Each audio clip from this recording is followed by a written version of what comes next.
35 to 40 more criminal counts could be brought by special counsel Jack Smith against Donald Trump in a superseding indictment relating to Trump's theft of national defense information and classified records, according to a new report by The Independent. The new counts, if they are brought, could be based on other audio recordings of Donald Trump that Jack Smith has that have not yet been made public. This, as we learned that the grand jury that voted to indict Donald Trump is still investigating other crimes by Trump and issuing subpoenas. The best part about potential new charges is that they could potentially be brought in another venue away from Judge Eileen Cannon, like in New Jersey, where Trump's Bedminster property is located. Look, this is coming from The Independent, so it's not 100% confirmed, but they've been right on a lot of things. And the New York Times also reported about the activity by the grand jury. Who expected this day to arrive? Rudy Giuliani voluntarily meets with special counsel Jack Smith as part of a proffer agreement, which would require Giuliani's cooperation in the criminal investigation into Donald Trump's 2020 election interference and conduct related to the insurrection. So let me just get this straight, brothers. So you've got Giuliani, Trump's personal attorney, is cooperating with Jack Smith. You got Mark Meadows, Trump's former chief of staff, is cooperating with Jack Smith. Okay. You got Mike Pence, Trump's former VP, is cooperating with Jack Smith. You got Michael Roman, Trump's former head of election day operations from 2020, who led the fake elector scheme, is cooperating with Jack Smith. Do you see what the Jack is cooking right now? I think if you named everybody cooperating, I think it might be the whole episode at this point. I mean, that's where we're headed. Good point. But as yet another reminder why it is so important to vote for our democracy, the 6 Republicans on the Supreme Court ruled today that it is unlawful for colleges and universities to consider diversity as any factor in its admission decisions, holding that programs designed to promote diversity in colleges and universities were per se racist. And the Republican court compared programs designed to promote diversity as being the same things as programs supporting segregation. Just want you to understand that that's what the holding was and how disgusting it is. Many of America's largest corporations, the American Medical Association, and the military submitted briefs to the court before the ruling saying outlawing diversity initiatives or outlawing the ability to even consider it as any factor would be devastating to the United States economy. Yet, 6 Republican lawyers on the Supreme Court with no expertise in this matter said, screw the economy, screw what universities think is best.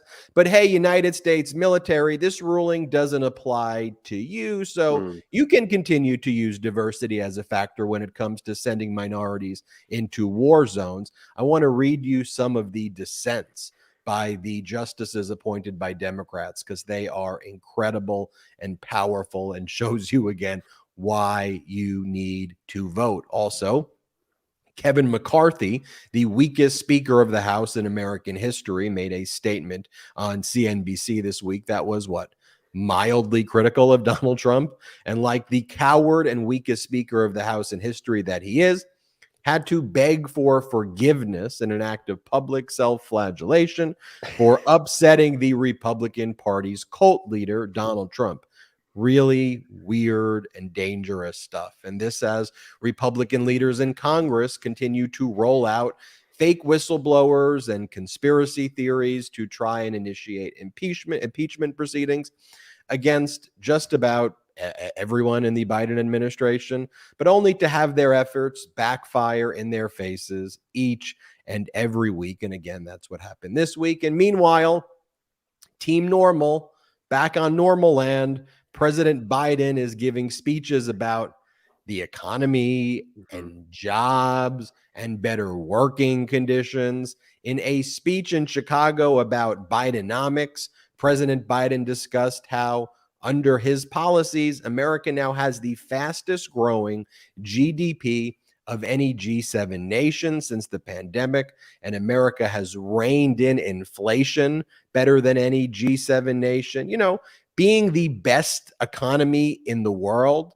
and having that supported by objective data, sure sounds like a good thing to me, but apparently if you are a MAGA Republican, rather than having the best economy, you are more concerned about Mr. Potato Head and washing machine conspiracy theories and Dr. Seuss and which Disney character is too woke this week for you, and of course the green M&M. I'm Ben Meiselas, and this is the MeidasTouch Podcast. Brett and Jordy Meiselas, my co-host. A lot to discuss, but I think the key thing about this episode, when you see the contrast, the distinctions, the damage done by the Supreme Court, the importance of voting and getting out these pro-democracy messages. Yeah, it's just normalcy versus, I don't even know what to call this Republican Party. I mean, every week they just descend further and further into madness. I want to clarify one thing at the top end, because you often talk about the self-flagellation of the Republican Party. I think a lot of people believe that you say the self-flatulation.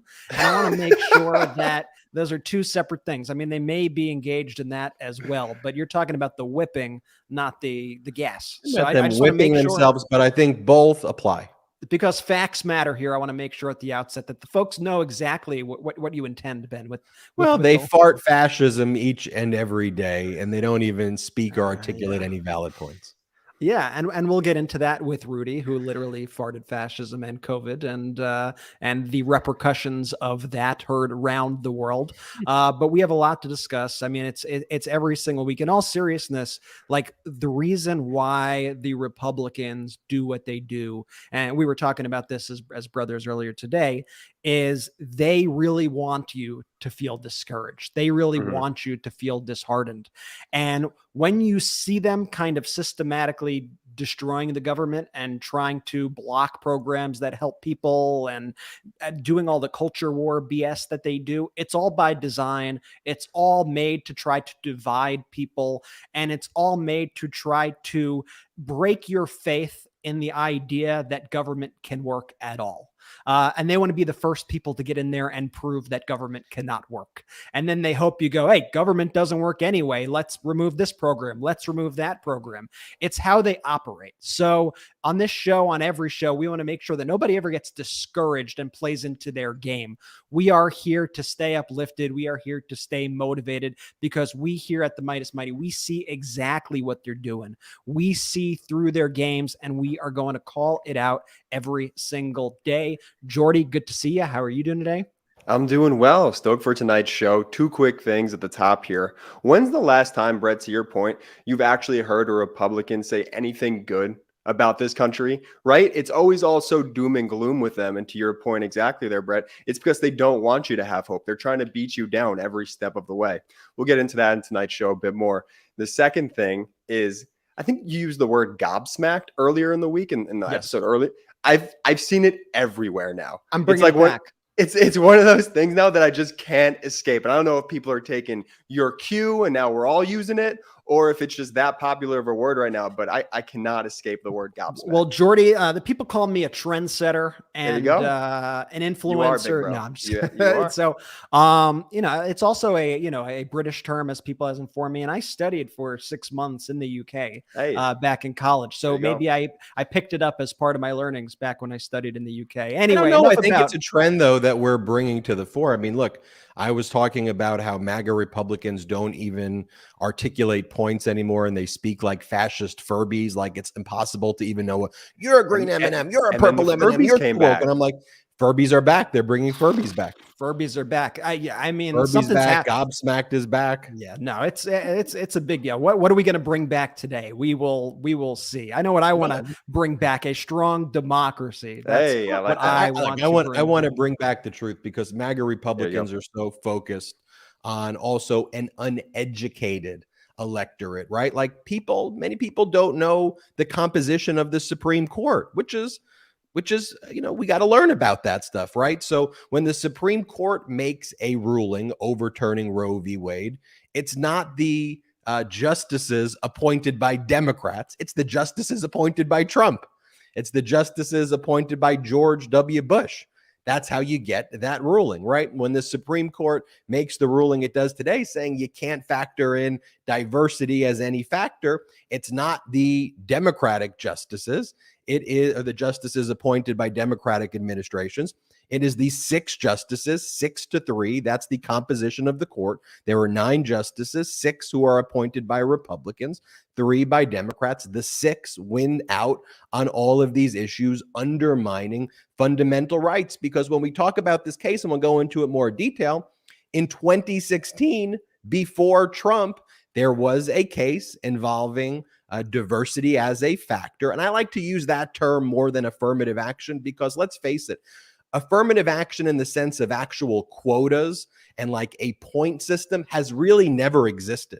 That's been outlawed since 1978. So when we're talking about affirmative action, we're just saying, can universities even factor in the idea of diversity? Because that was the decision in Regents versus Bakke in 1978, affirmed by Grutter versus Bollinger in 2003, in 2016, Fisher versus University of Texas, but all said diversity could be a factor. So in 2016, it was fine. Diversity could be a factor. And that's what American corporations were saying was important for our economy. That's what the military was saying. So then something changed in 2023. What was it? Donald Trump. And Trump appointing 3 justices. That was the big change there. And also you see these MAGA Republicans bragging about the infrastructure projects. Senator Tommy Tuberville from Alabama, Nancy Mace, Congresswoman, MAGA Republican from South Carolina, John Cornyn, MAGA Republican senator from Texas, just to name a few, are all saying, we are bringing broadband to our states and to our districts. Y'all voted against it. You voted against the Infrastructure Act. You voted against it. I was happy that President Biden quote tweeted Tuberville and said, I'll see you at the groundbreaking, and then name check Tuberville in his speech in Chicago. But you have to call these people out. These people are voting against the things, but they rely on an uneducated electorate not to even know the basics of how our civics work. And that's why they want to destroy education. That's why they want to ban books. That's why they attack colleges and universities. That's why Donald Trump says, I love the uneducated, because when people understand fundamentally what's going on, they understand, whoa, you MAGA Republicans, you're fighting for billionaires and Donald Trump only and screwing me over. Yes, that's the conclusion that you will always draw. So MAGA Republicans have to depend on not keeping people educated and dividing Americans with these ridiculous and absurd cultural issues.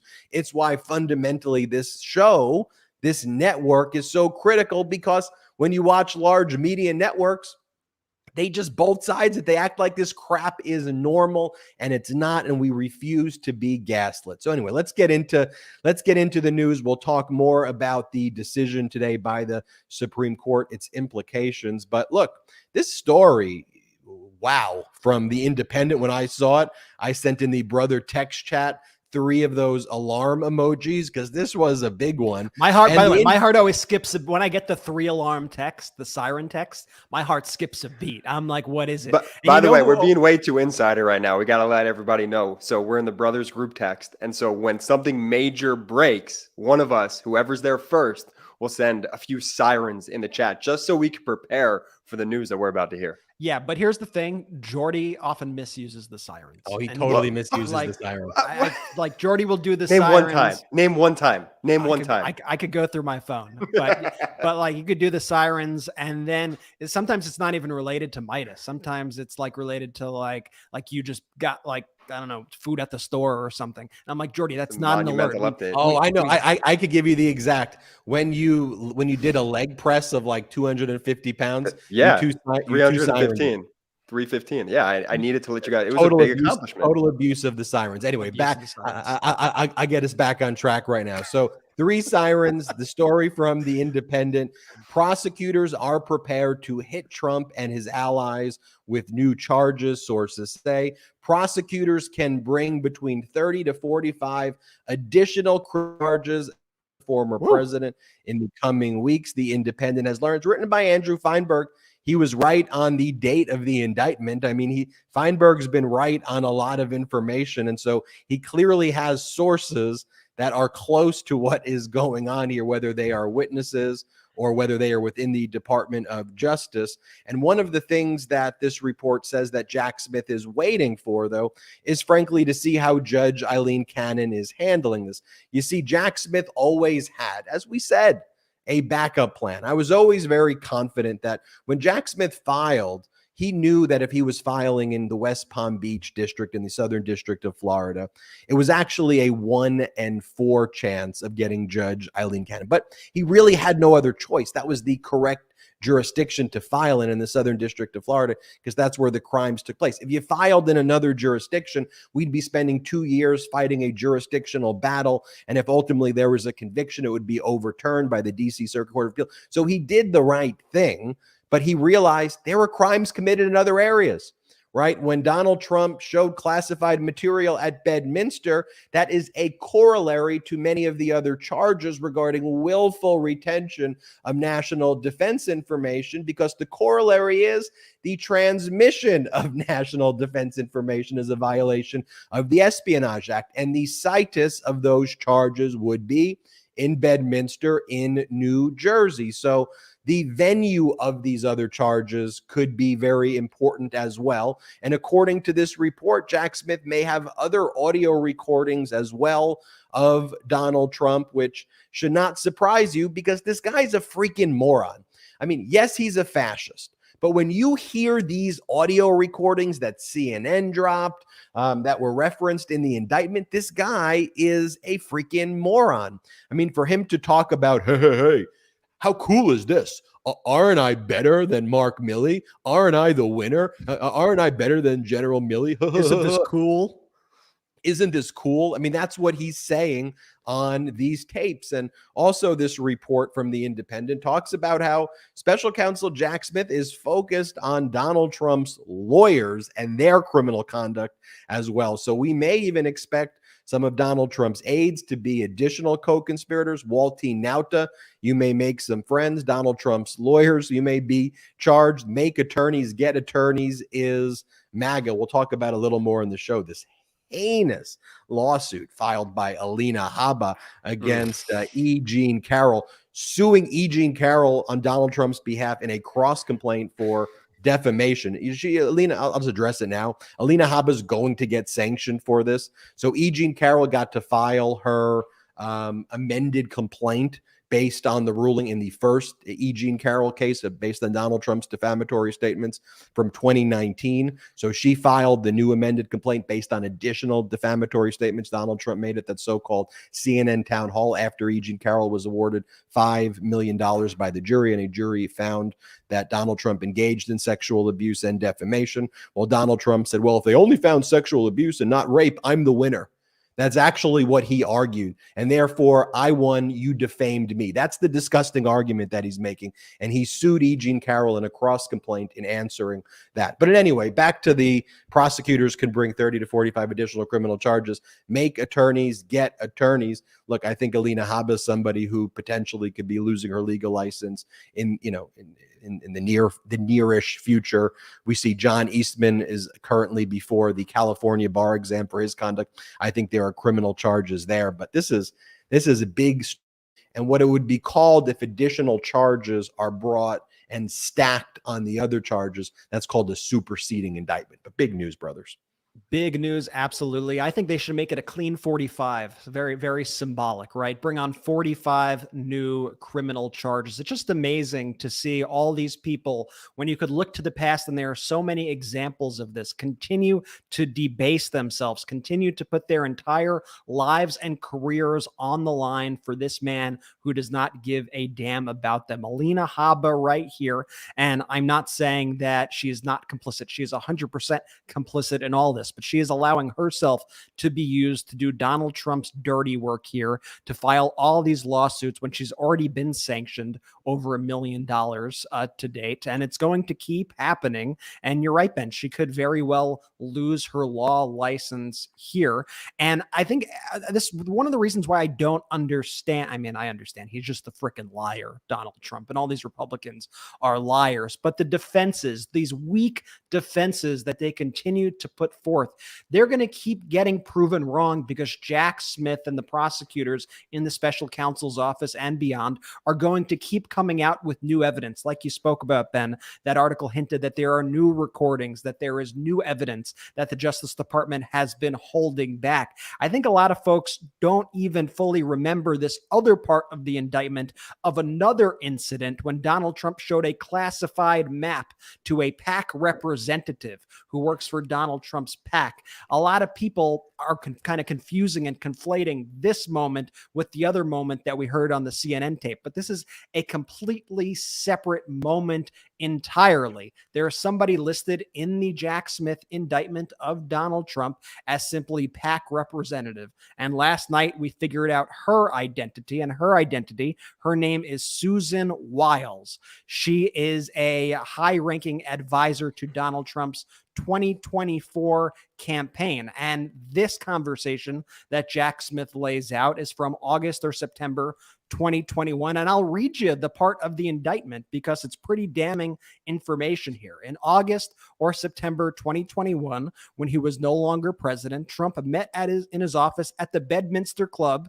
I'm just going to flag Bedminster once again, not in Florida, but in Bedminster, with a representative in New Jersey of his political action committee, the PAC representative, which is this Susan Wiles, who works for Donald Trump's 2024 campaign right now. Trump commented that an ongoing military operation in Country B was not going well. Trump showed the PAC representative a classified map of Country B and told the PAC representative, Susan Wiles, that he should not be showing the map to PAC representative and to not get too close. The PAC representative did not have a security clearance or any need to know classified information about military operations. So when the name was revealed yesterday, I saw a lot of people say, oh, that's that. So that was the woman we heard laughing from the other tape. No, this is actually an entirely separate incident of him showing classified information. And I have a feeling we're going to continue to get all of these examples, continue to get even more recordings, even more evidence of Donald Trump flippantly sharing our top secret information with just random people, whether it's somebody he met that day, whether it's somebody working on his campaign who has no authority to be looking at it. And remember, Donald Trump has no reason to have these documents whatsoever. Right. This is only going to get worse.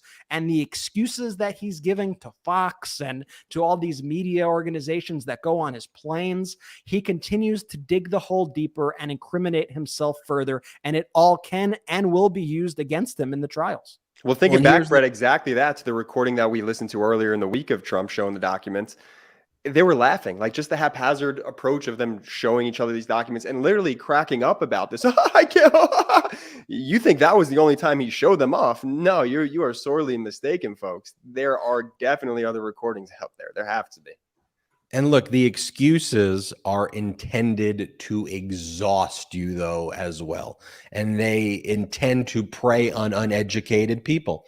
You know, whatever, I give this excuse, that excuse. There doesn't have to be intellectual consistency if someone is not intellectual. If someone's not intelligent, oh, got it. There's that excuse, that excuse, that excuse, that excuse. He's playing to a base. And when large media networks do not check it and do not call it out, it becomes an incredibly problematic thing because they don't say, okay, that's a lie, that's false. That's why in real time, you got to fact check it. And that's what they're relying on. They're relying on the big lie big lies over and over and over again and just get people totally exhausted. Every single day, it's a disinformation op. Every day there are about a handful of things that the Republicans and these MAGA people put out on social media that ends up feeding its way into the mainstream, onto the Fox News, onto Breitbart, onto Daily Caller, Daily Wire, whatever the hell. And they're just made up. Like they're just flat out, like just invented things. They're either deceptively edited clips, just completely fabricated stories. And it's every single day. And frankly, I don't think, I mean, it's much easier to tell a lie and just keep lying than it is to actually say, well, here are the actual facts behind this, and actually explain it. And that's what they rely upon. They just so rapid fire these lies. And it comes from not only these influencers and random social media people that we all see, but it comes from the House Republicans. It comes from the Republican Party, which is the most horrifying thing of all. And they are using it to threaten the United States, to threaten our government. That's what enables it. At the end of the day, if you are someone like the late, great Senator John McCain, and someone has a microphone and they're saying a lie, you could take away that microphone and say, no, you are wrong. Or you can take that microphone, hook it up to an amplifier, and blast it out every single day. And John McCain took away the mic, and that's leadership. I may disagree with the late, great John McCain on a lot of issues, but ultimately, fundamentally, there's a pro-democracy thing that we can forge together. But you got MAGA Republicans who are doing the exact opposite. Oh, you're making up the lie? Well, let's make sure that leads the news coverage, your lie. But the lies catch up to you if law and order is working. Rudy Giuliani is seeing that firsthand. Rudy Giuliani voluntarily met with Jack Smith this month. Didn't just happen this week. We're just learning about the meeting that already took place this week. And Rudy Giuliani is promoting that this meeting occurred. He's like reposting on Twitter people who are reporting on this story. He is retweeting that. It was what's called a proffer session, which is in essence a cooperation agreement between Department of Justice and a possible target, where the individual who's the possible target of an investigation agrees to testify about everything. No pleading the fifth. You have to be an open book in a proffer session. In exchange, you get limited immunity for the things you say during that session. But if the prosecutors independently know of your crimes outside of what goes down in the proffer session, that's not subject to any immunity. Also, if you lie in the proffer session, commit perjury, you can be prosecuted for that. But otherwise, you usually get a limited immunity during the proffer session. But in exchange, you have to say everything that happened, everything. And if you leave out a fact, you could be prosecuted right then and there. And so all of the other things that you said, by even the slightest omission, you now could be prosecuted for. That's why it's very risky also to do a proffer session with the client. But one of the things that I think Giuliani is going to be most helpful about, he was at the Willard Hotel the day before the insurrection. That was the war room, right? Where you had Steve Bannon and Mike Flynn and Alex Jones and Roger Stone, that whole crew. You may remember from Cassidy Hutchinson, Mark Meadows' top aide's testimony. Remember, Meadows wanted to go to the Willard and meet with them, and Cassidy Hutchinson was like, what are you doing? You can't go there.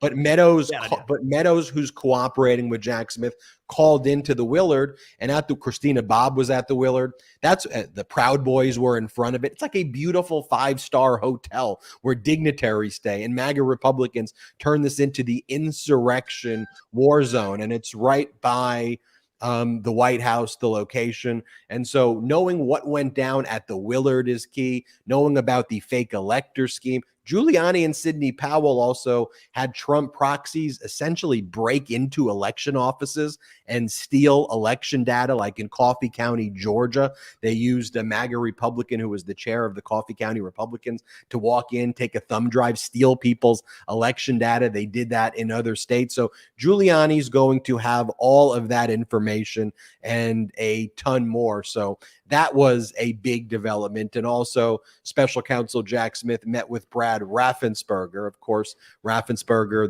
the Republican Secretary of State, who Donald Trump extorted, saying, find me 11,780 votes or else bad things are going to happen to you. Raffensperger, we believe, gave a voluntary interview. He's cooperated with the Fulton County District Attorney and others. And so big developments in Jack Smith's investigation.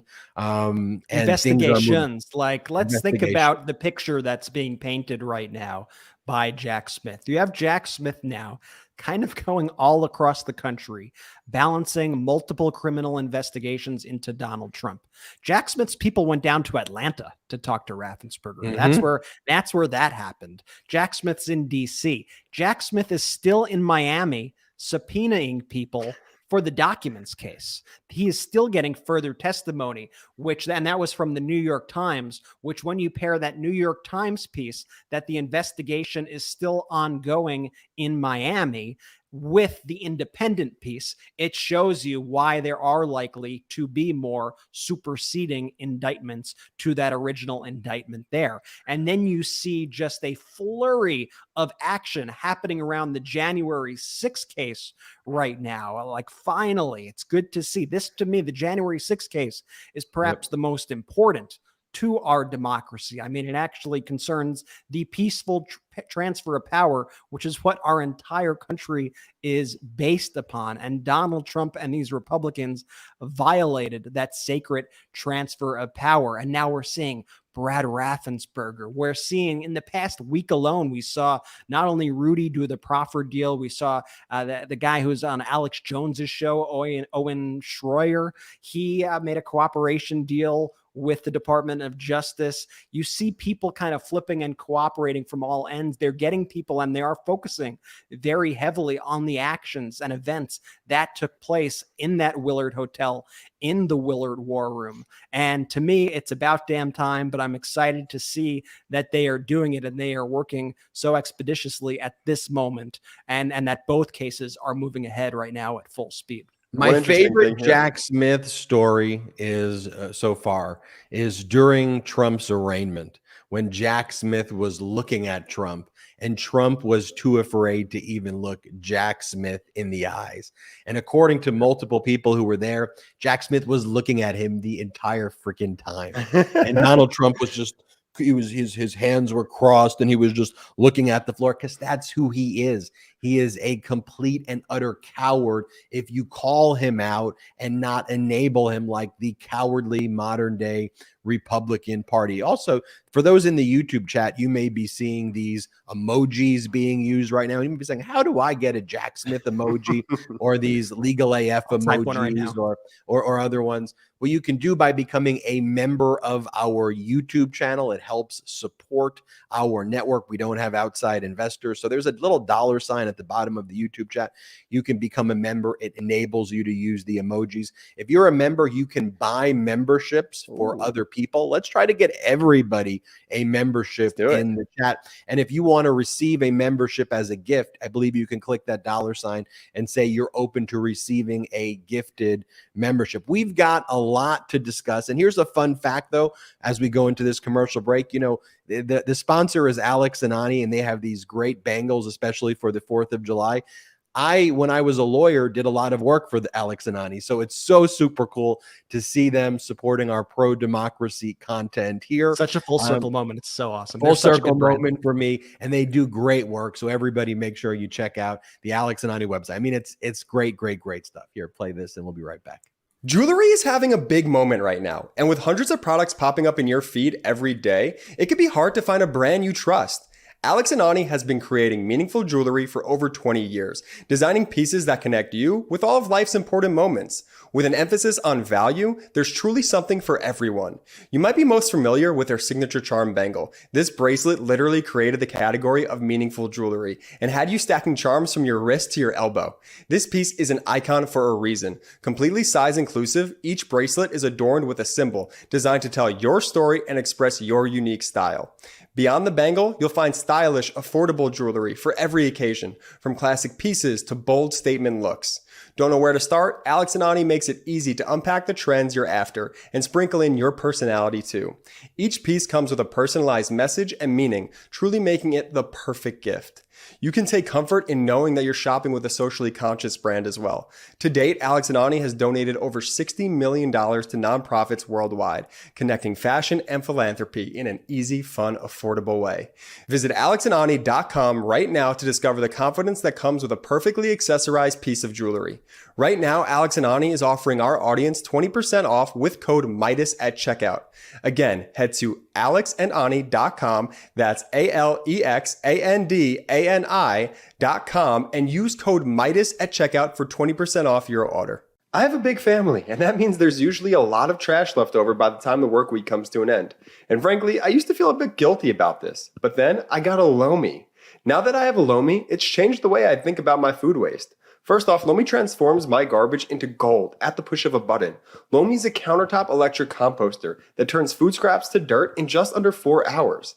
Now, I love composting. Plus, it's made cooking at home even more fun.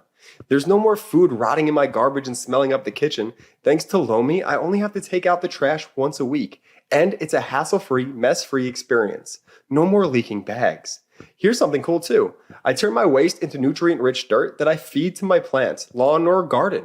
That means it's not going to landfills and producing methane gas. I get to help the environment and make my life easier. And all the food scraps, plant clippings, and even those leftovers I forgot in the back of the fridge, they go back into my garden, helping me grow more nutritious food right from the backyard. I learned that food waste makes up a huge portion of our personal carbon footprint, and by reducing the amount of food that I send to a landfill, I'm helping to do my part for this planet while also feeding my garden. Now, whether you want to start making a positive environmental impact or just grow a beautiful garden, Lomi is perfect for you. Head to lomi.com/Meidas and use the promo code Meidas to get $50 off your Lomi. That's $50 off when you head to lomi.com/Meidas and use the promo code Meidas at checkout. Thank you, Lomi, for sponsoring this. Alex and Ani, Lomi. I love having sponsors when I love their products. Yes. And all of the sponsors we have here on the MeidasTouch podcast, I love their products. And look, we got to support this network. We don't have outside investors. So and it's cool having good products that we could talk about. You know, the cool thing about the Alex and Ani ones too, people they wear multiple on their wrists. They get a bunch of bangles and they wear them all, and they have different charms. It's really, really cool. By the way, all the links and the promo codes and stuff are always in the description of the podcast and the YouTube videos. So if you ever forget, you don't have to rewind. Just check it out there. I saw a lot of people also buying memberships and gifting each other memberships for our YouTube during the break. I love it. Super cool. The community coming to. I want to see everybody with a membership one day, with everybody stepping up. That would be so super cool. All right, so I want to talk. Hey Ben, real quick. Sorry, I wanted to dive in to that Giuliani. I wanted to make one point on that Giuliani before we. I'm sorry to interrupt your flow, but don't you think this is also? Let me just dive in right there. Don't you think it's also interesting that this is Giuliani's last card left to play? Right? There was all those reports that broke over the last 6-12 months that Rudy and Trump have totally cooled off, that Trump didn't pay Rudy, that they have all this underlying beef, and Rudy really can't do anything. He's totally embarrassed himself. He's on Cameo. The guy went from America's mayor to America's clown. And so now this is it. This is his last card. This is his last time for redemption. Not even saying he could even obtain redemption, but to him, this is it. There may be some good people on Cameo. I want to. I'm not on Cameo, but hold on. Jordy, you were on Cameo. It's so different. I wasn't you. That's so different. It's different. I will find your Cameo. Jordy was on Cameo. There's a lot of good ways to go after Giuliani. The fact that he's on Cameo would not. If you want to say, here's a video Giuliani made where somebody had him sing a weird song. Like Giuliani did a cameo where he's where Giuliani was like, I'm a rubber duckling. I'm a rubber duck. Giuliani should have vetted that, but saying he's on Cameo is not still a good point though, nonetheless. Yes. And for those who are going to search for Jordy after, he's not currently on it, but he was on it. Is Mike Murray still on it? I don't even know. Early Midas days. It's actually a great point. Let's also remember that in the past week, Giuliani was sanctioned by a federal judge, Judge Beryl Howell in Washington, D.C., for his discovery abuses in the defamation case brought against him by Ruby Freeman and Shay Moss. The attorney fee amount has not been submitted yet, but I would expect Giuliani's about to be sanctioned in that case, hundreds of thousands of dollars, in addition to he's going to be found liable. He's going to be bankrupt after that case. So I think, to your point, he's played all of his cards. I'm too broke to do discovery, every excuse in the world, and time is finally up. Basically, it's either this or he's going to have to pick up the pace on the cameos to make it up. Cameos. Oh, man. So I want to go back to the Supreme Court decision.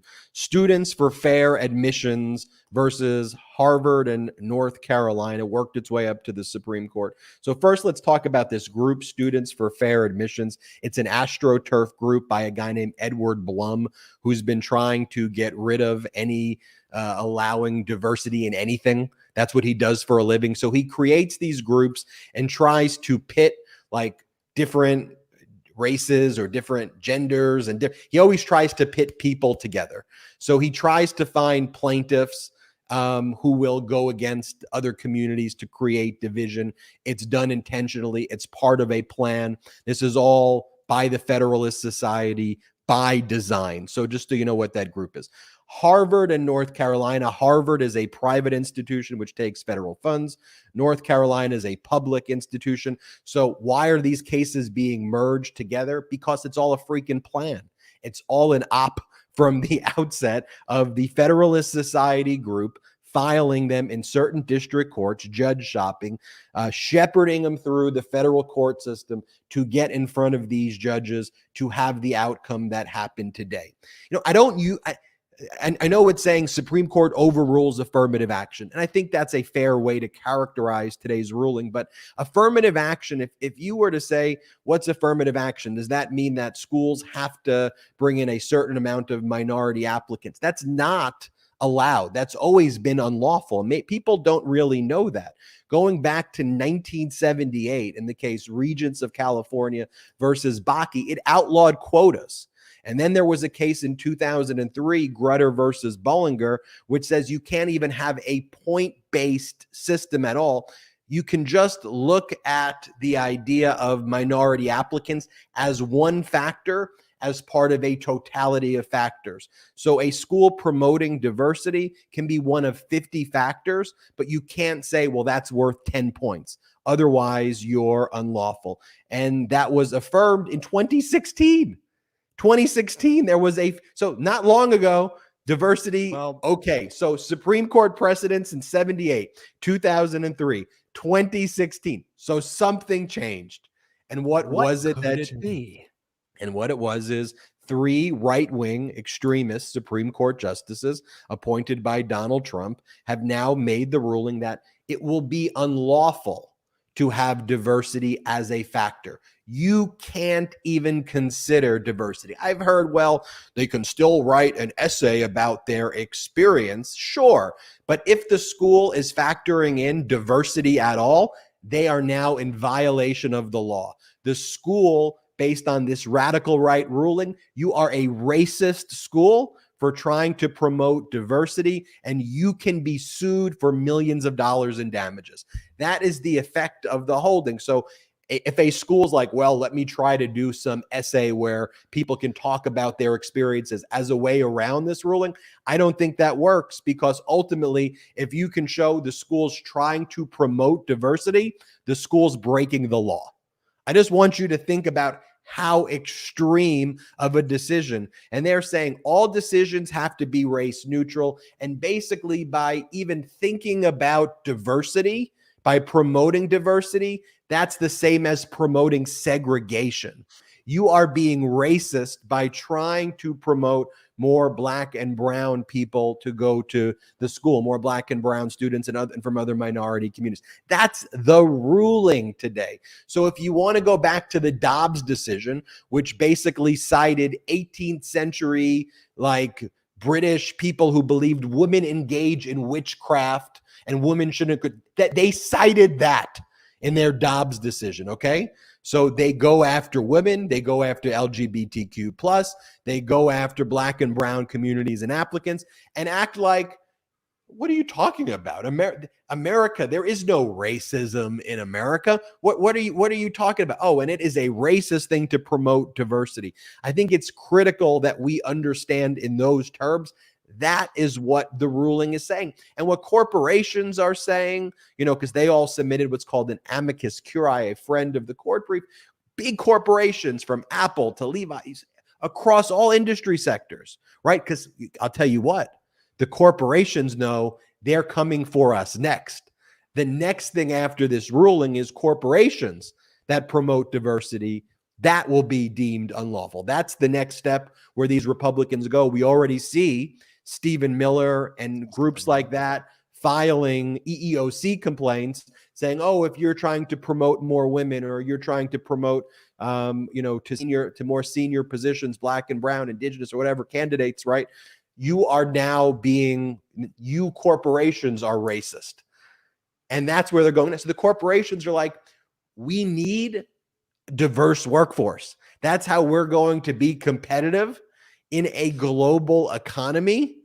And you're going to harm the American economy. And it was a 6-3 decision. These 6 Republican justices voted to strike down any diversity at all in the admissions process. It's not coming from Democrats. They wrote very sharp dissents, the Democrats, saying how horrific this was going to be. But 3 Republican lawyers who are not experts, who don't know anything, they're just, in this area, in the universities, they go, we know better. We are not going to let universities do their own thing. And we don't care how this affects the economy. Just so you know how radical it is, remember I mentioned the 1978 case, the Regents of California versus Bakke?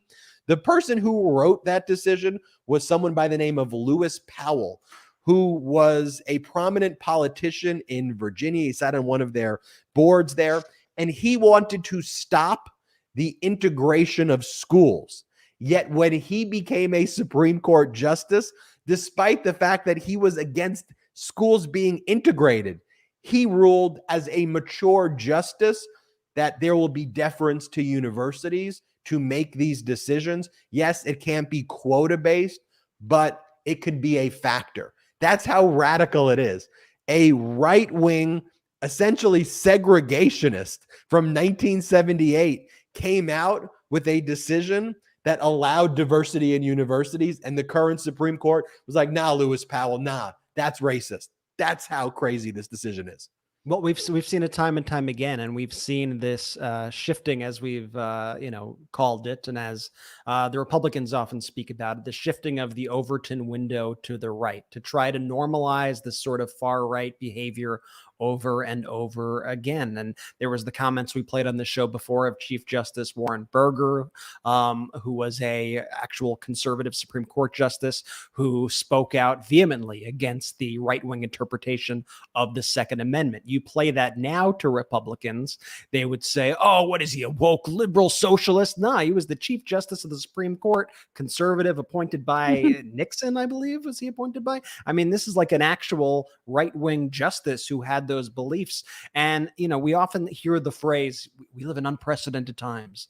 We live in unprecedented times. Apparently, the Supreme Court is taking that extremely literally, and apparently precedent just doesn't matter anymore. They're just tossing aside 50 plus years of precedent over and over and over again. Honestly, when I read a lot of these decisions, like, these Supreme Court justices feel like glorified, like right-wing bloggers, like that stuff you'd see on Breitbart, but just with like a nice header. It's pretty wild to see the transformation that we see. I do want to read just a bit of these dissents. I thought Justice Ketanji Brown Jackson had a incredibly passionate dissent that I believe everybody should hear, and I'll read it for you now.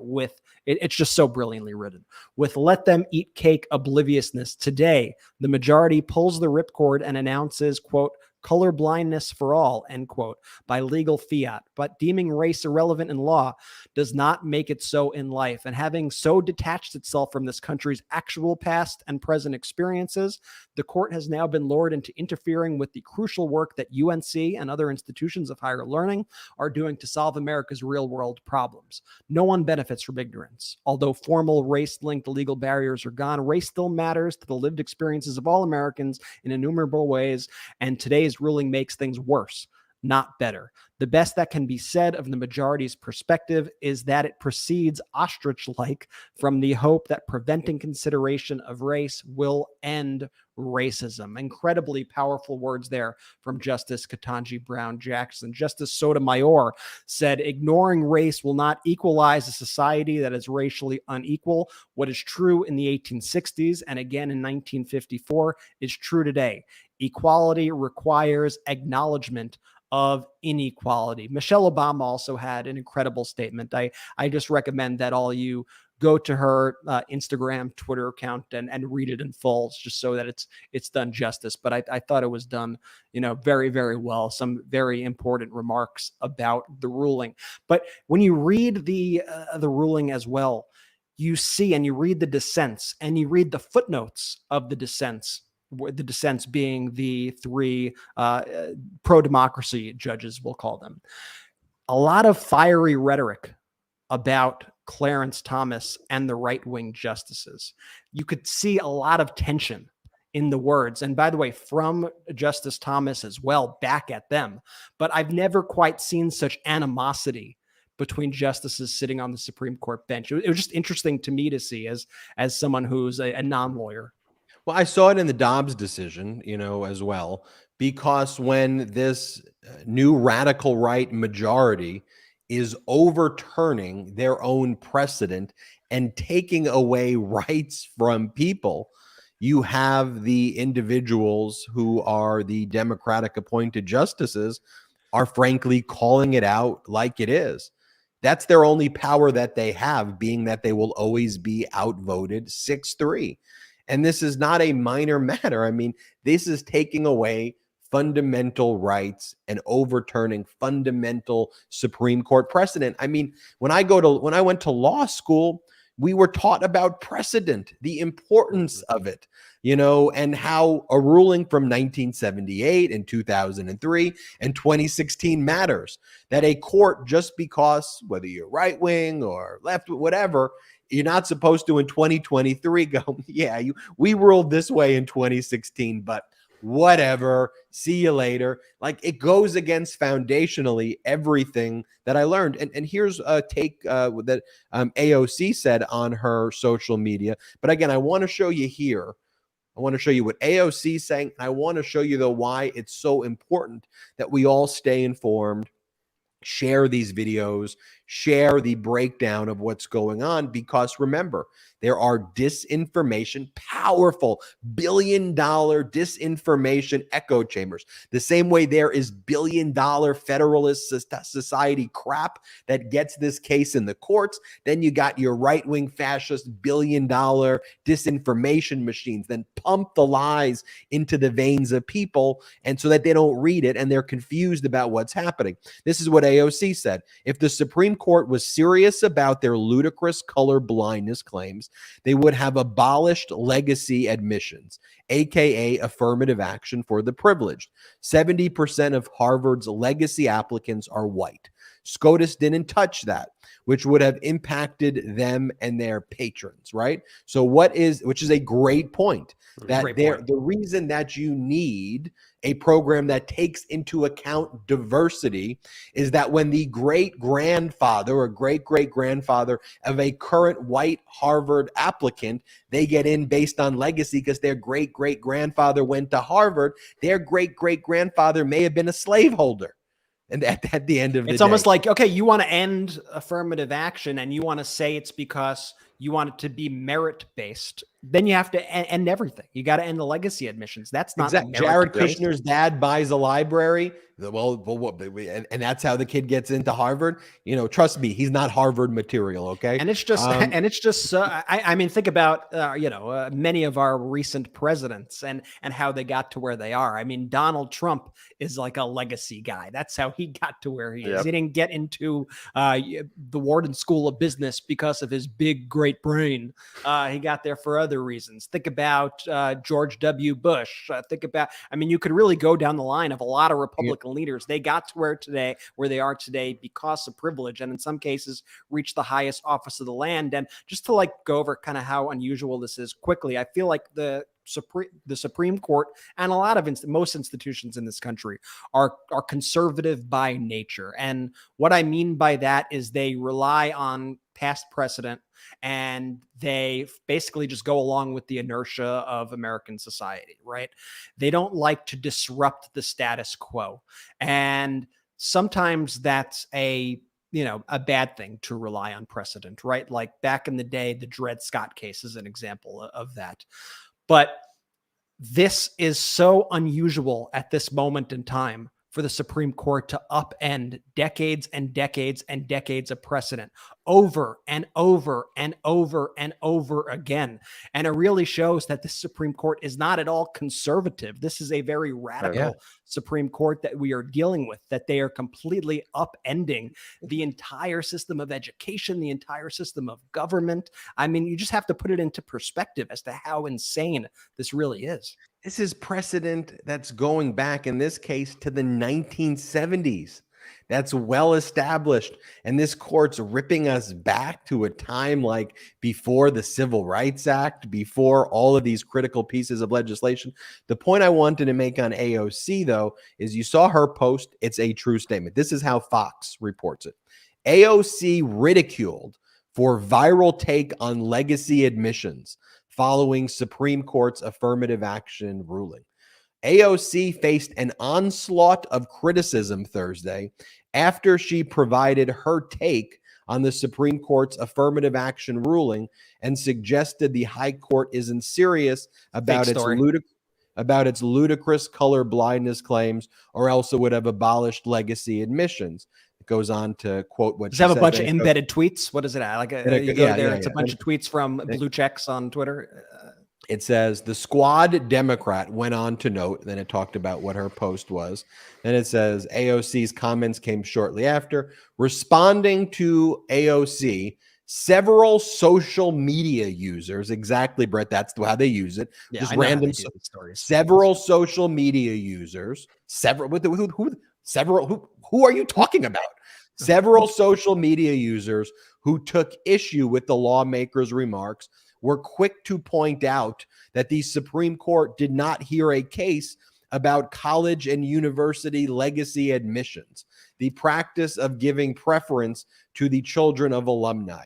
Absolute gibberish. There is no case before the Supreme Court that is related to legacy admission, one user explained in a tweet. Also, that's where they are going. It's a fake story. It's specifically written to try to show social proof. And social proof is one of the big, beyond policy, beyond almost anything, social proof is probably the most important thing that a candidate could possibly have. By social proof, it means basically folks that you look up to are in agreement on a certain thing. So when you see a bunch of people talking crap about AOC's comments and you see all this assembled and Fox goes, look how she was ridiculed, and you go on that website, you want to be a part of that club. You want to be with the cool kids, right? You like going on Fox. You want to be, look, all these people say. You don't feel that way? You don't want to be like a loser, right? You don't want to get ridiculed also. You want to be in this cool group right here. And that's how social proof works. Beyond any policy, social proof is an incredibly powerful force on just the human psyche in general. And that's why Fox does it. And it's so easy. Those articles are so easy. You could do that about literally anything. You and then can it gets show funneled to the any New York side. Post, and then Yeah, it's and the whole cycle. Exactly, Jordy. Yes, and then gets funneled to everywhere else. Like a billion other publications will then It pick goes up the same thing. according to a report from a major newspaper. Many Yep. people are really, This and feeds then itself. the New It's York Post. the one thing I really wish legacy media will do this weekend, because this is going to be a hot topic that all the senators and Congress peeps are going to go on the shows and talk about the military exemption. Then, like, when these Republicans bring up their fake talking points in this instance, they need to then be pressed on, okay, so how do you feel about the exemption for military schools? Like, why is that okay? Military academies are still allowed to use diversity as a criteria because that's important for the defense of our country. But when it comes to the defense of our economy, other universities can't focus on diversity, and I think what's really important, I'm very careful with the language that I use, and I'm very intentional. And frankly, I don't use the word affirmative action a lot because the word itself creates a lot of preconceived notions.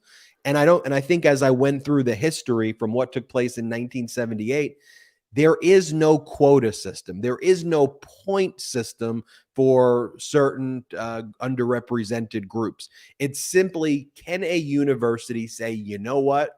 It's important that we factor in diversity among many other situations. And the Supreme Court said, no, you factor in diversity, you are racist, university. And then think about, though, where they go next.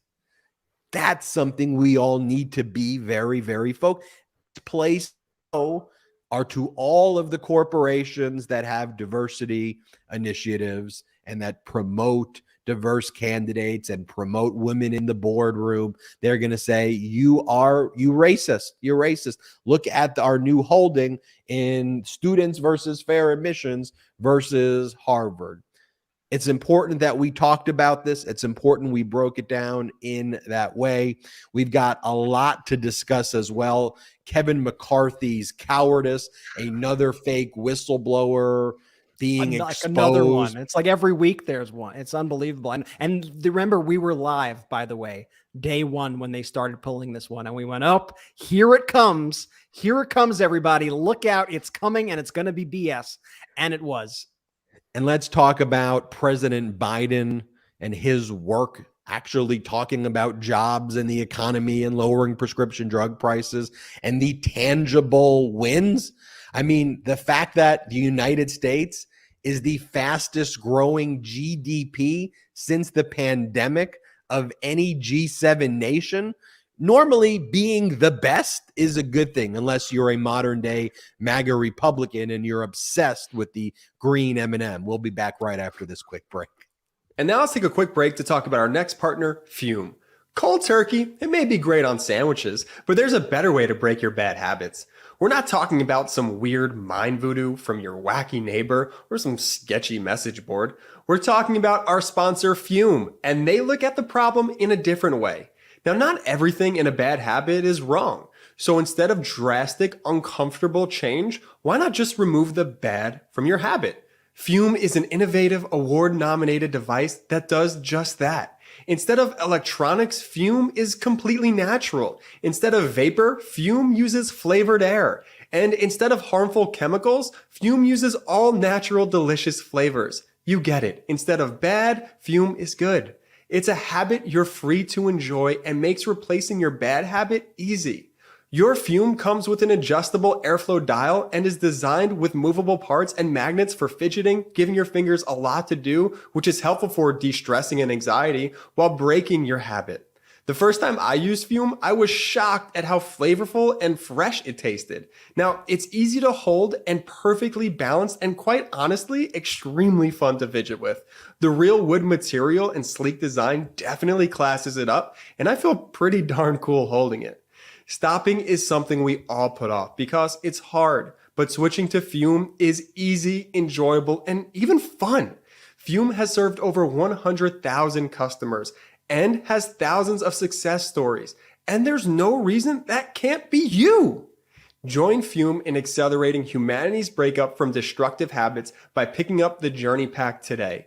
Head to tryfume.com and use code Meidas to save 10% off when you get the Journey Pack today.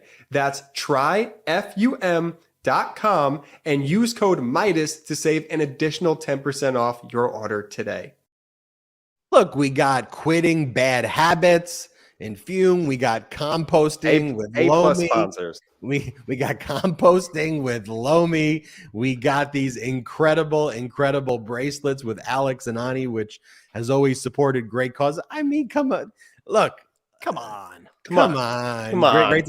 And by the way, during the break also, I truly think it's an ambitious goal, but there's a world where I think everybody in our chat may become a member who watches. I mean, there's anywhere between 8,500 to 15 to 20,000 on a breaking news story. Sometimes we get 30, 40,000 concurrent people and a few 100,000 people who watch each video. Close to 11, 12 million people watch every 48 hours the MeidasTouch Network, more than Fox Digital, more than CNN Digital, by the way, right here on the MeidasTouch Network, which I'm super proud of. But I love that the community's stepping up and people who are already members are hitting that $, getting other people members. And look, it helps grow the network. We don't have outside investors. So this is one of the ways we do the research and hire editors and do all of the things that we do. So, and it's a fun way to do it with the emojis. And like, I love the community spirit that it builds. All right,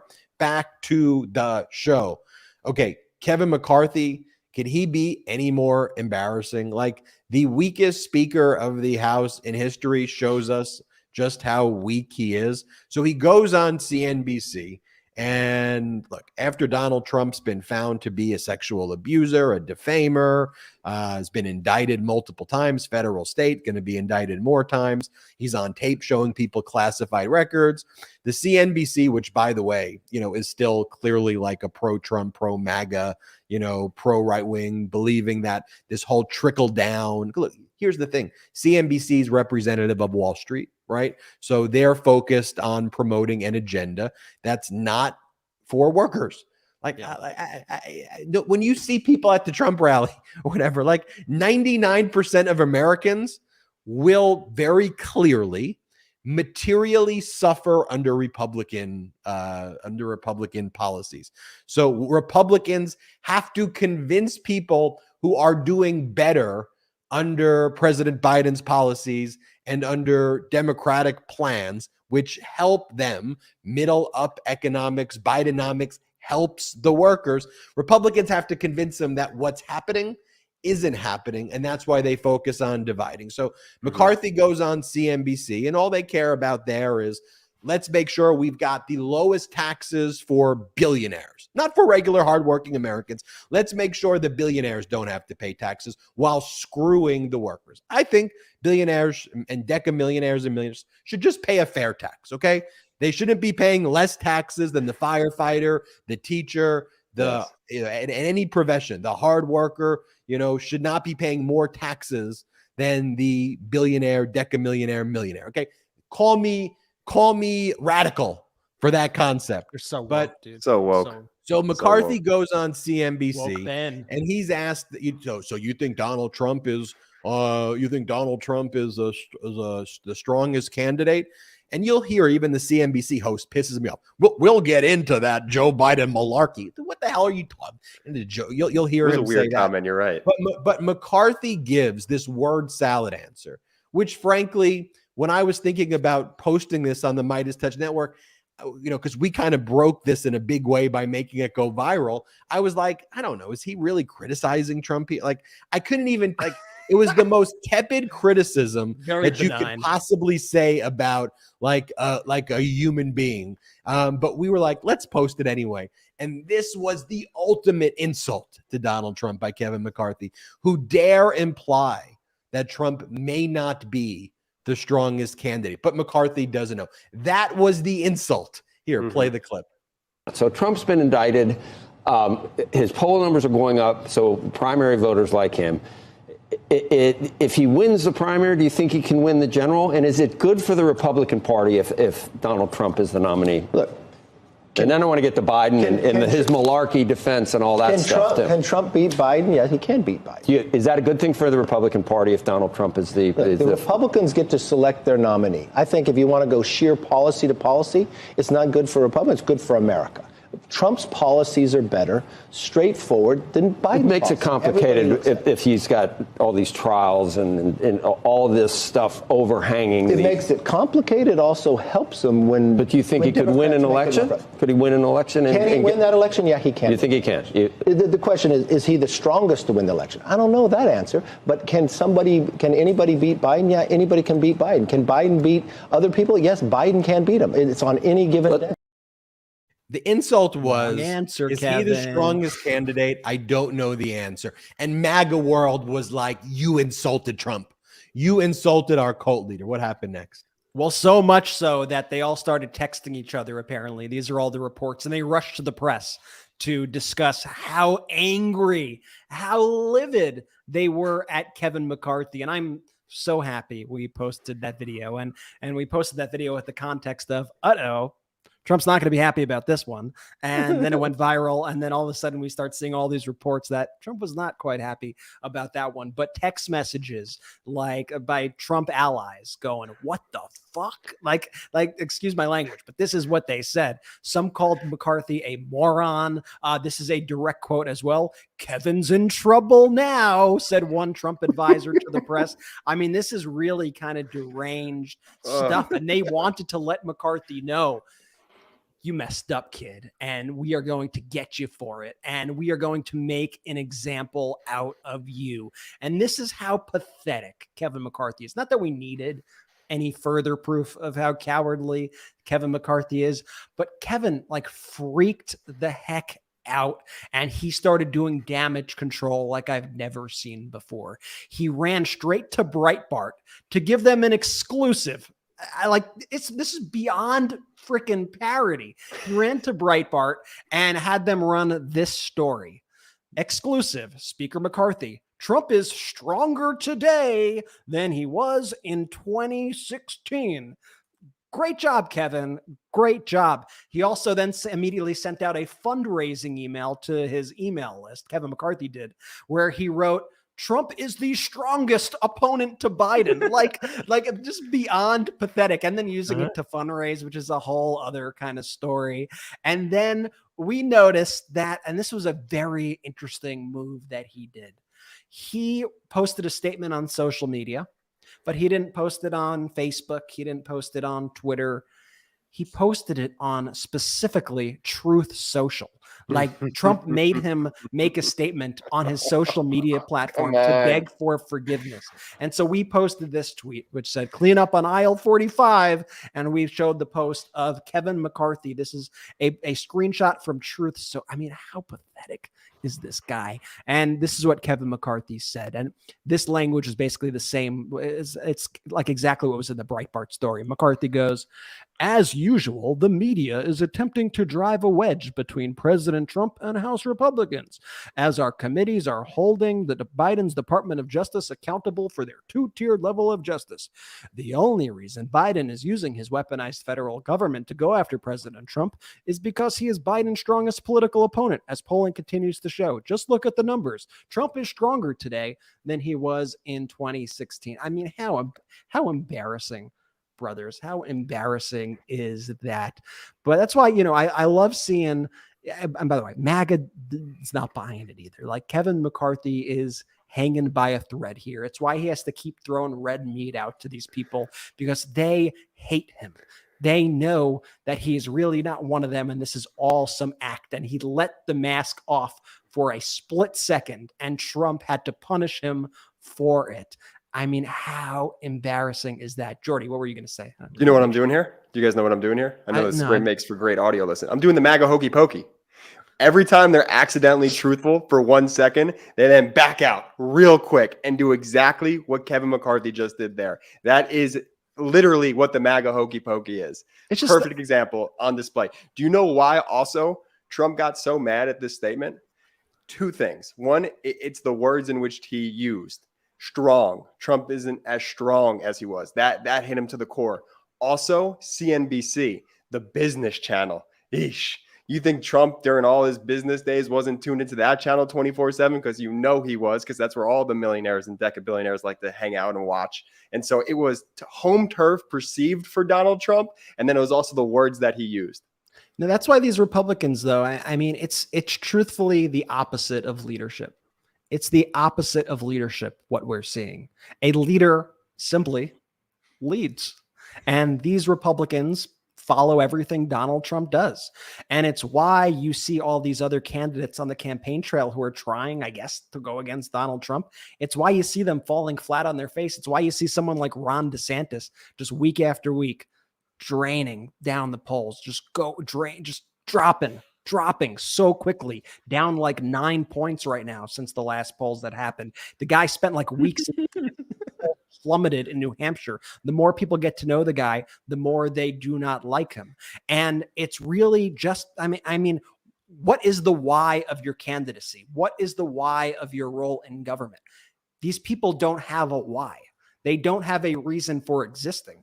So you have a guy like a DeSantis who wants to position himself as a more younger, like a weirdo fascist wizard.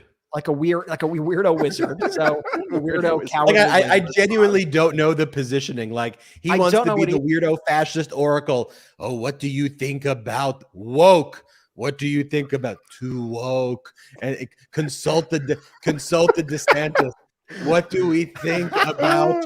I don't think we have the clip right here, but he was also eating pizza tonight. I don't know if you guys saw this, and the man eated pizza like the weirdest way anyone in the world could eat pizza. Okay. We'll literally everything he does, it's the funniest. So weird, this guy. It is the America's funniest home videos of a campaign, because no matter what he does, like it would just be fun to do a reenactment. Like he eats pizza through his nose.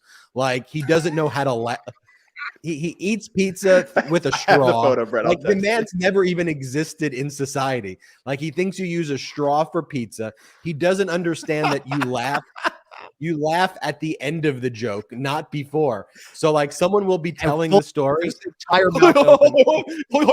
like, okay, the joke hasn't even been told. You freaking. They'll be like, hey, Ron DeSantis, so good to meet you, Ron. I drove 3 hours just to see you and have a 1-minute conversation with you. Nice to meet. Oh, that's cool. Nice to meet you. See you later.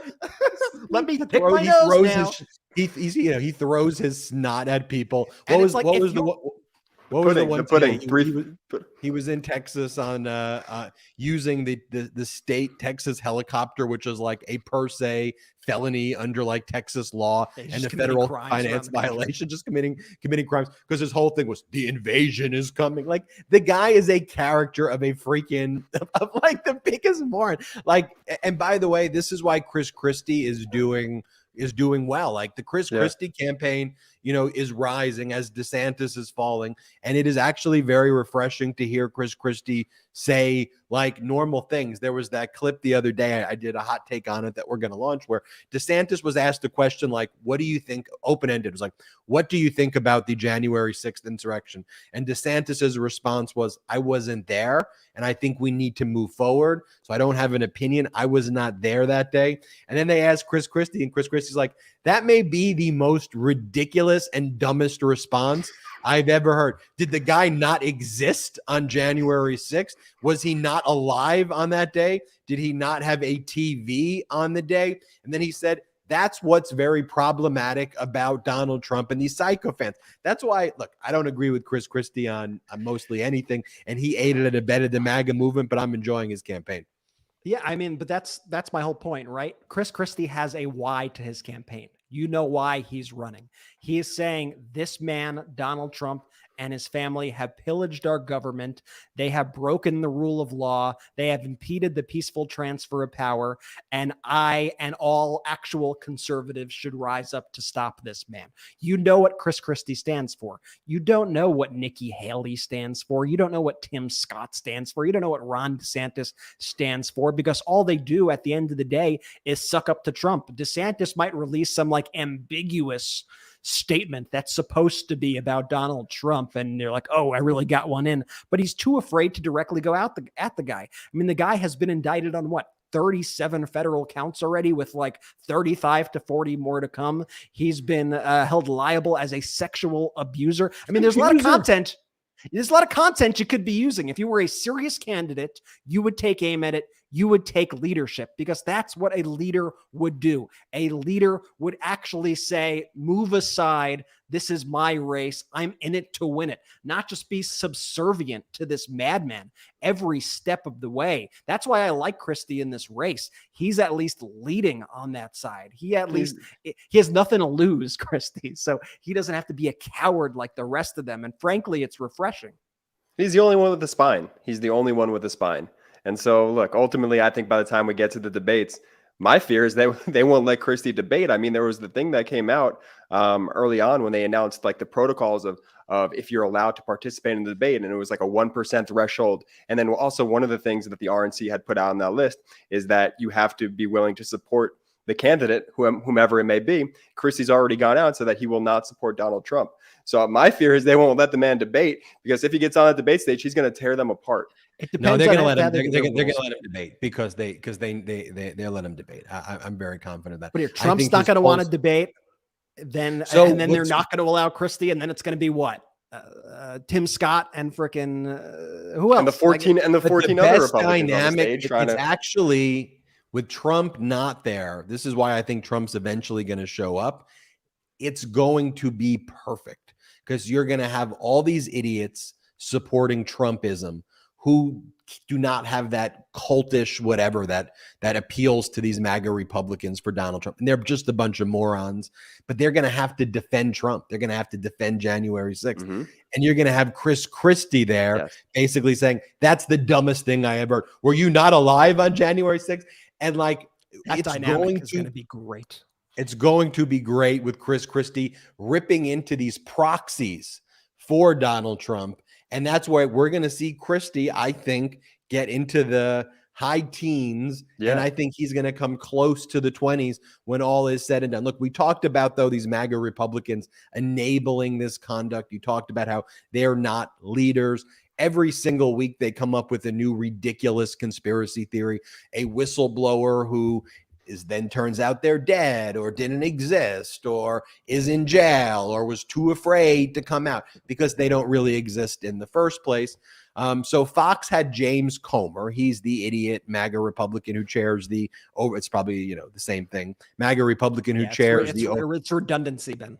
Who chairs the oversight committee in the House of Representatives. This is a guy who was accused by his girlfriend very publicly of abusing her. Just tells you who they are. They got Jim Jordan, the non-licensed lawyer on judiciary who covered up sex assault at a university. So very clear what's going on, who they put as their leaders. But this is James Comer on Fox, and Steve Ducey's like, okay, can you make it easy for us? Like, what's the crime and what's the policy you're accusing Biden of? And James Comer, watch how he responds.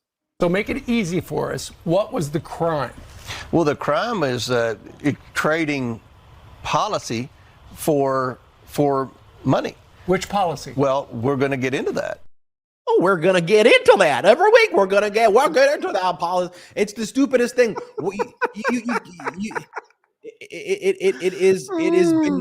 It is beneath contempt that you can't just, and this is why I say they have no shame, because if I in a trial said, Judge, I'm calling in a witness who's a whistleblower who's got 17 recordings, and then the recordings don't exist and the whistleblower's made up, I lose my legal license. I can't practice law again. And there may be criminal charges brought against me. But if you're a House of Representative member where there's a speech or debate clause immunity, you just make up, and then they have no shame. They move on to the next one. They move on to the next one. They move on to the next one. And part of that, going back to the theme of this, they do this to overwhelm you. They do this so you feel hopeless. They do this so you go, oh, they're just going to keep it's nonstop. Fascism, if you look at it historically, these are relentless freaking maniacs who just don't stop if you don't put them in their place. It's why someone like Jack Smith is so critical. It's why Merrick Garland appointing a Jack Smith is so important. And so what was today Jamie Raskin wrote a letter and made it clear that, okay, this Russian or Ukrainian oligarch who was the founder of Burisma. And this was who MAGA Republicans claimed as their whistleblower. This is who they said a informant spoke to another person who spoke to, we can't tell you who it is. It's a super secret. It's disappeared. It's a super secret Ukrainian oligarch who's sympathetic to Putin, who we need to protect. And then what Jamie Raskin brought out was the receipts today, where this said, okay, it's clear your Russian oligarch was the founder of Burisma. And here is what he previously said.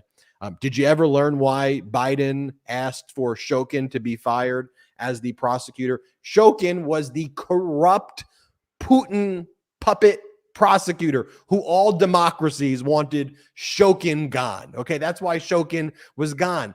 Shokin being gone made it more likely that Burisma would be investigated. That was official U.S. policy. It was official NATO policy. It was like all of our allies had this was the policy. This was, and they're like, well, Biden did it because of Hunter Biden. It's yes. like, what are you talking about? Doesn't even make sense at all. But let's and that's their whole thing when they talk about Burisma, because they like the name. Oh, Burisma, oligarchs. They love a good name. They love a good name. They go, we learned, this is what the response though was from the oligarch in 2020.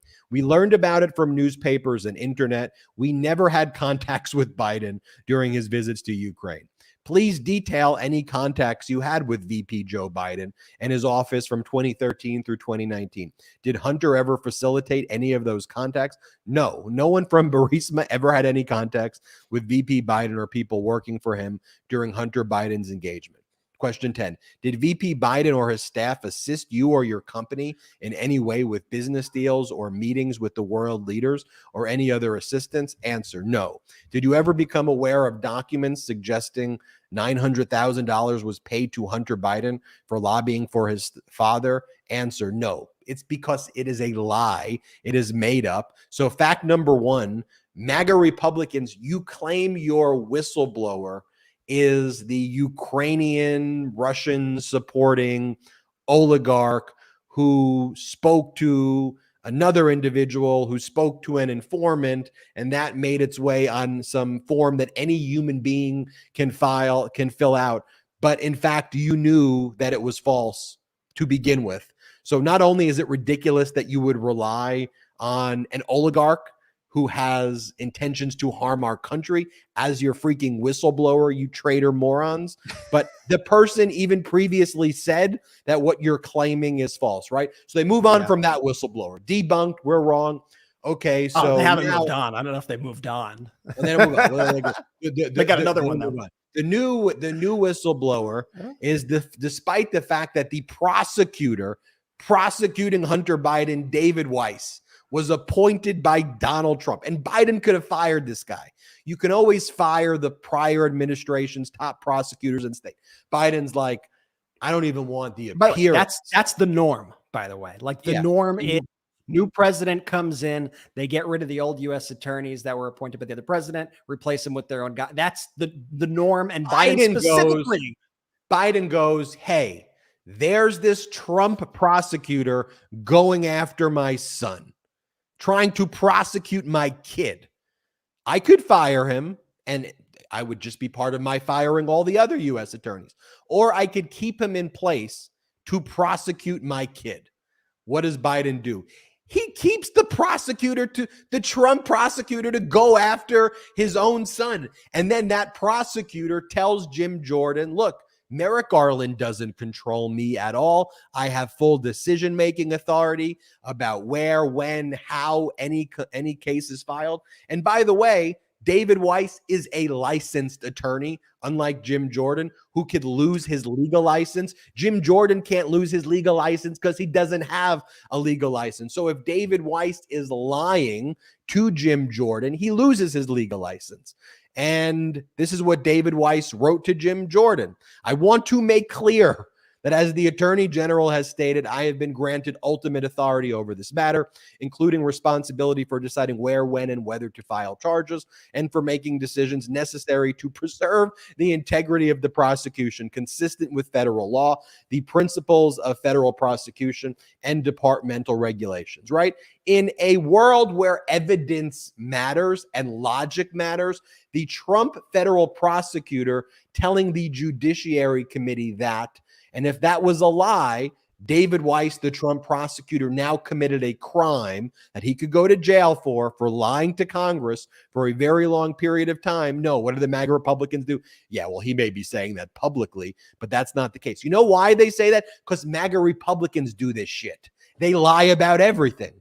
They lie about everything they say publicly. So they're like, everybody else lies about the things they say publicly. And it's also part of their psyop that they engage in. So then there's a guy named Gary Shapley, who's this IRS agent, who, by the way, is bitter against Mr. Weiss because he believes Weiss hurt his ability to get a promotion during the Trump administration. And what Shapley says is that it was during the years when Donald Trump was president, when Bill Barr was attorney general, that his requests were ignored. And that's always buried in these stories that when the media talks about it. What Shapley is saying, this is his ridiculous lie, that Biden is responsible for weaponizing Bill Barr into stopping the Trump prosecutor from venuing the case in California or DC or another jurisdiction. And Ben, this is always their move, right? This is the move they've been utilizing a lot recently. They find either disgruntled people at the FBI who have been cases fired, like the witnesses they brought by to Congress. Those were disgruntled members of the FBI who were viewed as threats to the United States of America because they supported the January 6 terrorists. And that's who they brought out as their witnesses, disgruntled people who were fired because of their anti-American sentiments. Now, what do they do when they're upset with this Hunter Biden plea deal? You know, they had spread all these conspiracies, and once again, they couldn't deliver, so they had to give their base some more red meat. They find this Gary Shapley guy, another disgruntled person at the IRS, who blamed this prosecutor as the person for the reason why he did not get a promotion in the IRS. And they find this disgruntled guy to talk about something that happened actually under Donald Trump while Bill Barr was AG. The whole thing is absolutely ridiculous. And meanwhile, you have people, people respond to this sort of thing. So you have David Weiss, once again, the Trump-appointed U.S. attorney, coming out and saying that guy is full of crap. His statements are completely false. I had full autonomy to do anything I wanted, make any charging decisions as I wanted. Merrick Garland said the same thing. The IRS said the same thing. Everyone's coming out and saying this guy is a freaking liar. This guy is making stuff up. Then you have DC attorney, U.S. attorney Matthew Graves then commenting. He said, as the attorney general has said, and this is reiterating the points that we've already relayed, U.S. attorney Weiss was given full authority to bring charges in any jurisdiction he deemed appropriate. He did not need approval from this office or the U.S. attorney to bring charges in D.C. Completely refutes the entire claim over and over and over. But facts don't stop these people. They just want to keep pushing the BS. And then when one story implodes, they move right on to the next, and they keep piling it on because they want to give this appearance of impropriety. They want to give this appearance that something might be there, though, right? There must be a little, and Trump's doing all this stuff. Well, there must be a little something with Biden. They're kind of the same, right? No, absolutely not. We'll show you what Biden is talking about. Biden is talking about Bidenomics. Do you have anything else to say on this, Ben, Jordy? I was going to say the MAGA Republicans, though, they keep on doing it because they realize that they've got Fox. They've got a whole fascist media network ecosystem of newspapers, Twitter, with Elon, all of this that will just pop, spread the lie over and over again. And then they realize that the legacy media, the large media networks, whether they're lazy, whether they're complicit, especially the local media, which is owned by large corporations like Sinclair, sympathetic to right-wing causes, they know that there's no pushback.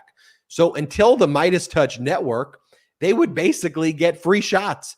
So in their corrupt world, it's like, okay, hit, because no one's punching back. No one's punching back. And when it comes to the media, calling them out and giving a platform to the truth, but that's changed now. I mean, that's why we're in the arena together as the Meidas Mighty community. Let's talk about normal. Let's talk about jobs, okay? Let's talk about the economy. Because I guarantee you, if you're like me, when you wake up in the morning, I'm not thinking about Mr. Potato Head. I'm not thinking about, is the green M&M woker than the purple M&M and the Disney bullshit? Like, I'm focused on my family and my community and all of you out in the Meidas. I'm thinking about, the economy. I'm thinking about jobs and working conditions. I'm thinking about healthcare. I'm thinking about lowering prescription drug prices. I'm thinking about, and this is what Biden's focused on. All of Deep that. thoughts in the morning, Ben. He's focused on vet. Well, I mean, this is what I do for a living, so it would make sense that that's what my thoughts are. I talk about these issues. It's important. You know what I love about this Bidenomics thing, though. Also, Bidenomics. It's a very dark branded move by Biden. Totally. Here's what I mean by that. The Republicans use the term Bidenomics as a negative. They would try to push it as a negative, and they would try to promote negativity and lies about the economy. They would promote their constant kind of fear-mongering efforts to say a recession's coming, look at this, look at that. Biden is flipping it on its head. And at this point, we don't even remember with Dark Brandon. Dark Brandon was an insult on pro-Trump forums for a long time. It was an insult from the right. And Dark Brandon goes, President Biden goes, that's mine now. That I own that now. And nobody thinks of it as a negative now when you speak about President Biden. And now he's doing the same thing here with Bidenomics. And the crux of his Bidenomics pitch is that is basically trickle-down economics. Like, how many times do I have to tell you that trickle-down economics doesn't work? How many times do we have to go through this? This is about building the economy, not from the top down, but it's about building the economy from the middle out and the bottom up. Honestly, I would say President Biden probably explains it a bit better than I'll explain it. So let me play President Biden's remarks. He gave a speech on Bidenomics in Chicago. I knew we couldn't go back to the same failed policies when I ran. So I came into office determined to change the economic direction of this country, to move from trickle-down economics to what everyone on Wall Street Journal and Financial Times began to call Bidenomics. I didn't come up with the name.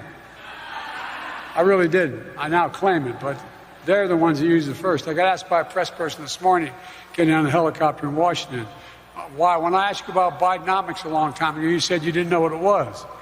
I said, I didn't name it Bidenomics. I didn't realize the Economist and the Wall Street Journal did. But I think it's a plan that I'm happy to call Bidenomics. And guess what? Bidenomics is working. When I took office, the pandemic was raging and our economy was reeling. Supply chains were broken, millions of people unemployed, hundreds of thousands of small businesses on the verge of closing after so many had already closed. Literally hundreds of thousands on the verge of closing. Today, the U.S. has the highest economic growth rate, leading the world economies since the pandemic, the highest in the world. As Dick said, with his help, we've created 13.4 million new jobs. More jobs in 2 years than any president has ever made in 4 and 2. And folks, it's no accident. That's Bidenomics in action. Bidenomics is about building an economy from the middle out and the bottom up, not the top down. And it is no accident. I mean, this has been hard work. This has been the policies that have been passed over the past few years. And the Bidenomics, by the way, also reminds me of Obamacare. Obamacare used to be, oh, you don't want Obamacare. Obamacare now, one of the single most popular policies in the entire nation. But the proof is in the data. I mean, all you have to look at is the data. And I know that it's been now a few years since the pandemic began, but I feel like people's memories are short on this issue.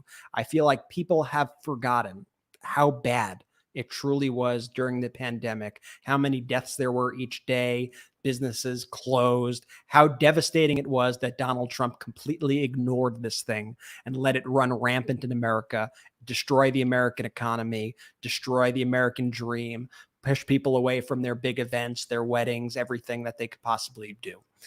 And Biden, in this short period of time, rebounded the entire economy, and he did it better than the rest of the world. I mean, when you look at these G7 numbers, this is just the data. Like, it's not me hyping it up, or like, this is literally just the data.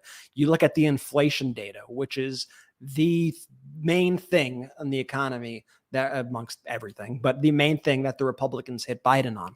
Well, the US amongst the G7 has literally the lowest rate of inflation of all G7 nations, the lowest rate of inflation.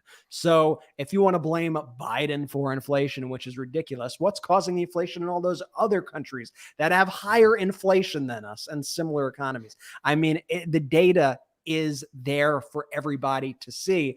And that's not the only data point that you could look at. You can look at the GDP. And amongst the G7 nations, the US has the single highest post-pandemic GDP growth amongst the entire G7. That's not by accident. That's not by accident. If you saw a Republican, if you saw Donald Trump in office right now, if you saw one of these Republicans, it would be a disaster. I mean, you saw what the CBO report said about all these policies the Republicans wanted to pass. They would have been devastating to the GDP. They would have been devastating to jobs, even though they don't care about experts and data and what they're going to say. The proof was there also in those reports as to what was going to happen. So this has been a very methodical, meticulous approach. I think that Biden personally, I think he is living up to that mindset of let's build an economy from the middle out and the bottom up. And that's really why Republicans hate him so much. That's why they hate him so much. And that's why they continue to try to divide people on other issues and focus on LGBTQ issues, focus on dividing people of affirmative action. They focus on dividing people by all these other means because they frankly want people to feel depressed. They want people to feel hurt. And I'm not saying, by the way, I'm not saying that everybody is doing great in the economy. I'm not saying it's perfect, but I'm just acknowledging how far we have come from a devastating pandemic, one of the worst events that have happened in modern history. And you have to give credit where credit is due here. Let me give you this example. So America leads all G7 nations in GDP growth since the pandemic, right? First place. So let's imagine this was a competition, right? Let's say it was the World Cup and all of the nations were in the World Cup, right? And the United States won the World Cup. They got through every round. They finished number one, the best team in the World Cup.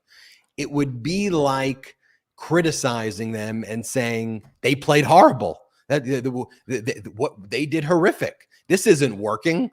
And that's essentially what the Republicans are doing. Like, one of the best forms of data is ways to compare. Okay, what's the situation with inflation in other very sophisticated economies? Let's look at the G7.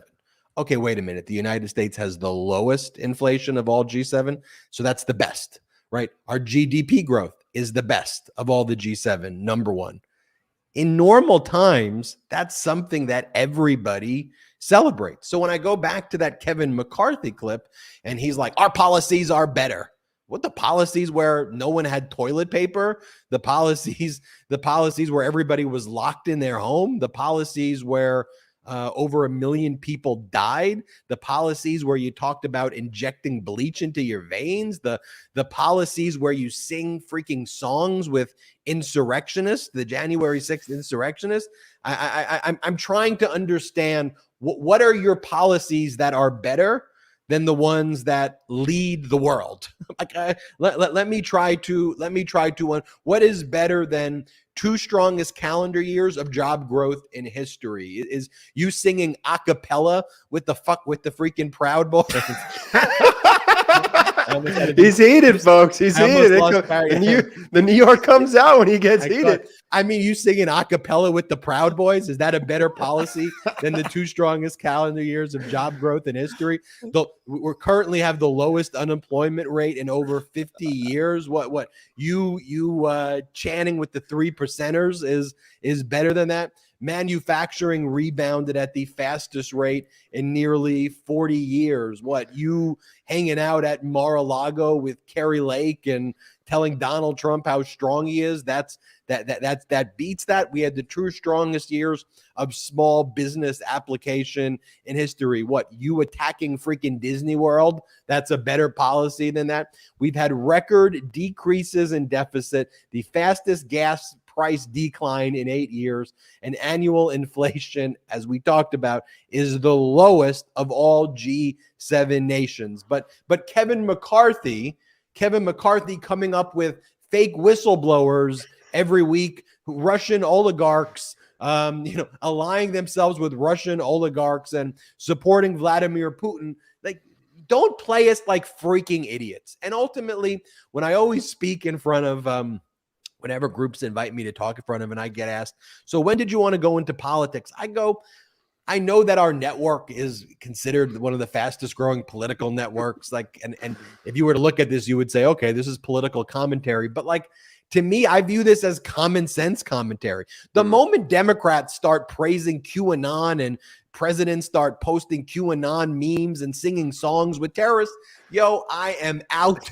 See you later. I don't, I think I care because they have a donkey logo. I'm not supportive of that crap.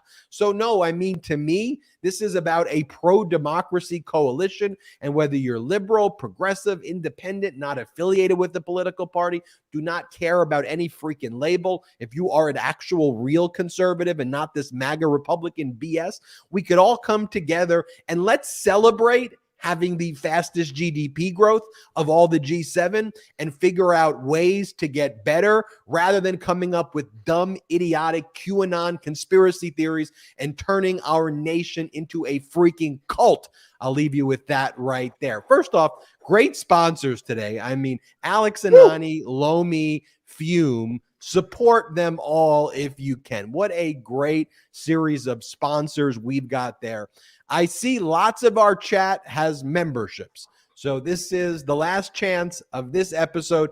Get your membership, gift other people memberships.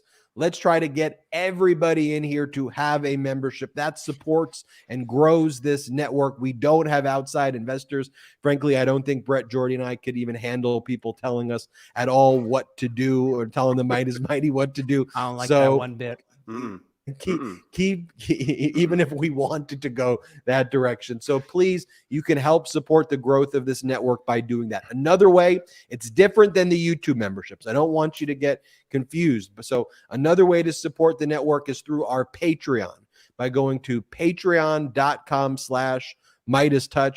And there's even something there where you could become an honorary producer. Your name appears at the end of our show, as it does right now. On our Patreon, you get exclusive podcasts. You get exclusive Zooms where you can meet us, ask us questions. The last one, we spent 3 hours, met everybody who wanted to meet us, literally answered every single question. We're going to be doing another one of those in July. So sign up now so you could be there and consider supporting us as an honorary producer, but no pressure if you can't. And we also have first look content there as well. Store.MeidasTouch.com. July 4th sale. Time to get I didn't tell you, brothers. Gear. I didn't tell you guys. Didn't tell you. Kept it a secret just for this moment right now. We're running a July 4th sale. We have exclusive products that have definitely running a promotion on. So go to store.MeidasTouch.com right now. The July 4th sale. What? I started it right now. We could end it anytime, but it's going to run through next week. So, but definitely get on now and get it while supplies. If we actually had investors, they would probably say things like, you can't just make up sales whenever you want to make up a sale. They'd probably say, perhaps tell Brett so that he could design a little graphic to put up when he talk about it. And with the, but that's why it's a deep tease, Jordy, though. You got to go to the website. You got to see what's part of that the July 4th sale and check it out. Great work on the merch, Jordy. Store.MeidasTouch.com. Make sure you're subscribed to the YouTube channel. Also become a member, but subscribe. It's free to subscribe to the YouTube channel. Subscribe to the audio podcast. If you just listen on audio, make sure you subscribe on YouTube. I want to see MeidasTouch Podcast Pollination. Subscribe to both. It's free to subscribe to both, and just share the videos, please. I think it's one of the most important things, probably the most important thing you can do. let people know, even if it's just one person, about the MeidasTouch network, that finally there is a community, a media network that is talking about the truth and democracy and is well researched and treats people intelligently. Spread the word so this can continue to grow, so our podcasts and shows continue to be the number one in its time slot on YouTube across all categories in the world. The growth is thanks to you, the Meidas Mighty, and none of this is possible without you. We are so grateful for you. And at the end of the show, we play the Meidas Mighty anthem. Remember, you could download the Meidas Mighty anthem. Just search for it on Apple Music or Spotify or wherever you listen to music, and you could play the Meidas Mighty anthem in your car, in your home, or on the road and wherever. So thank you all from the bottom of our heart. We appreciate you so, so much. Jordy? Shout out to the Meidas Mighty. The Meidas Mighty standing strong against the fascists. We sing our song. We will get it right whenever. At MeidasTouch, we are unapologetically pro-democracy, and we demand justice and accountability. That's why we're spreading our message to Convict 45. That's right, gear up right now with your Convict 45 tees and pins at store.meidastouch.com.